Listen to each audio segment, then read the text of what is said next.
My guests tonight are Dakin Sloss and Nate Levine. They are from California Common Sense. What they're saying is very disturbing. And I want to get to Scott from Sunnyvale because Scott poses a very good question. Scott, welcome to KGO. Yeah, well, my question is very simple. Tom Campbell was controller of the state for several years. No. He wasn't controller of the state. Tom Campbell was director of the budget. Go ahead. Well, whatever. Yeah. Okay, same thing. Basically. No, very different. Well, but go ahead. Maybe that's the trouble. Go ahead. I just want to be clear. My comment is this, however, whoever these people are, either the controller, the treasurer, whomever, why aren't they doing their job? Well, I think the basic answer is they don't have the tools, Scott. Unfortunately, we don't have good enough technology, even 2 hours from Silicon Valley, the technology hub of the world, to track these sorts of spending numbers. Well, okay, and I'm a little lost at a point here, but there's a gentleman who comes on, John should know him. He comes on with Brian Sussman frequently on Monday mornings on Brian's program that runs some kind of website that's kind of a watchdog on some of you guys. He's more right wing than I think you guys are trying to be. And unfortunately, my memory's lapsed. But I'm baffled at these guys who are supposed to be the financial persons in the state haven't all these years done something like that. Oh, yeah, no, we are too, and that's why we're doing it. We think it's really important. And it's disappointing that, 30 years we stick with the same bad accounting system that just isn't accountable, isn't transparent. So we're glad that you're interested. In that. How transparent is it in other states? Yeah, let me just indicate something. I don't think it's a question of being left or right, Democrat or Republican. And I think one of the things that appealed to me about what Dakin and Nate are doing is that it's nonpartisan. It isn't Democrat or Republican. I don't care if you're Democrat or Republican. You want to have accountability. You want to have transparency. You want to know how the money's being spent. I think that's a fair statement. Well, okay.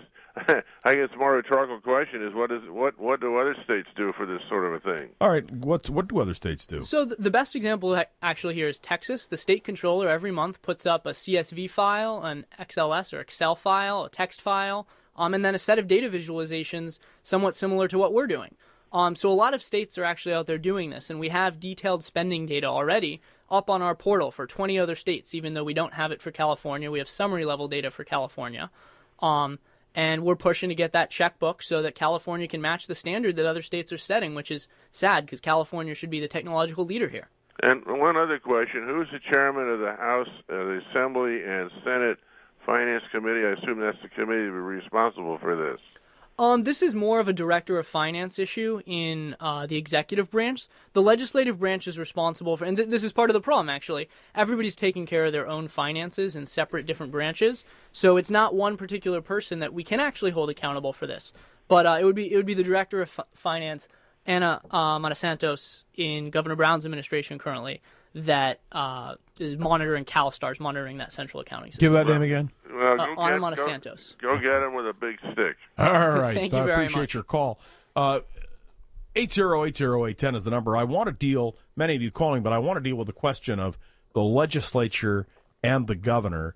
We're going to take a news break, but when we come back, our guests, Dakin Sloss and Nate Levine, are going to explain to us the legislator's role in all of this and the governor's office, because those two are critical.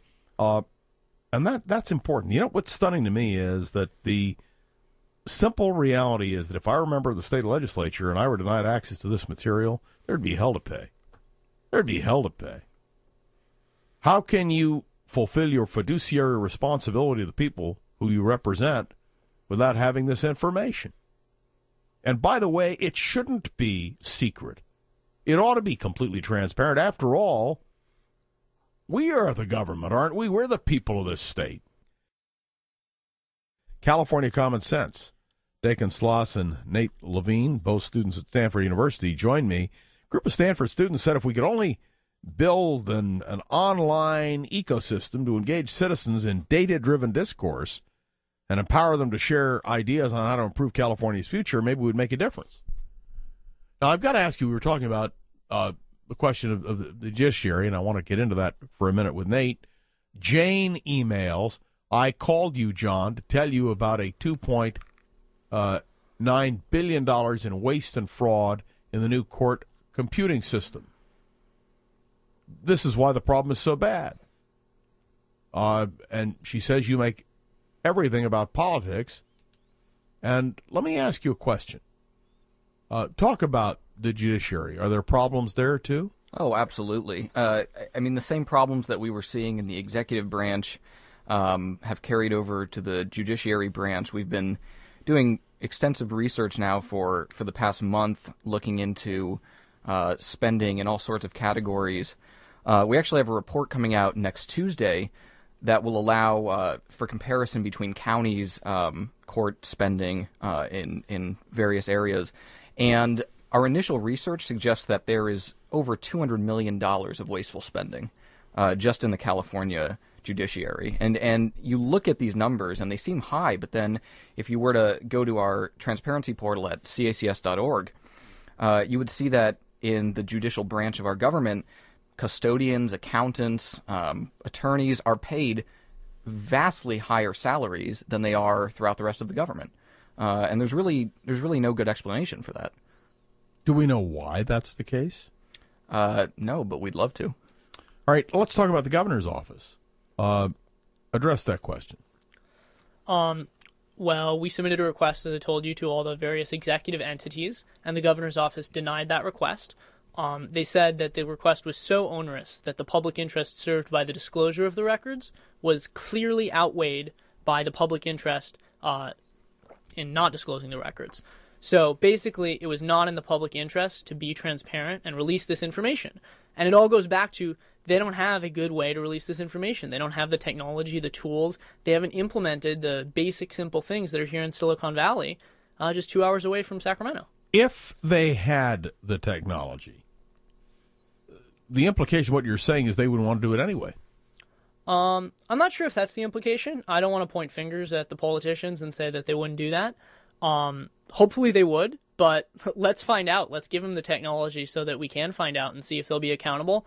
And we're here to be a watchdog. We're here to make sure that they are accountable and transparent once those technological items are in place. And we're building a lot of those technologies right now, too, to help with that. Okay, now I have to pose a tough question to you guys.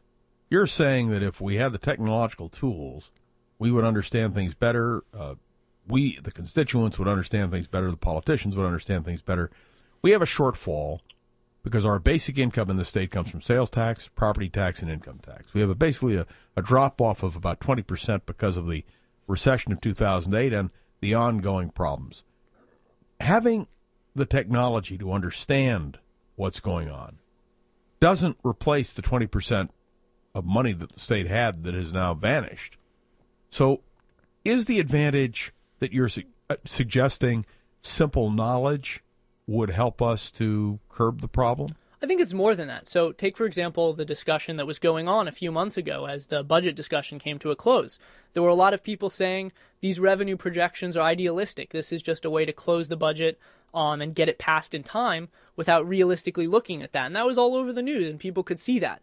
If we had better ways for citizens to engage with their politicians, to tell them what they care about, I think those sorts of news stories can catch hold with more people and make a much more direct impact on politicians. Tell them, we're not going to stand by and watch you make unrealistic assumptions about $4.4 billion more in revenue coming in when we're in economic downturn. It wasn't a good assumption, it wasn't good planning.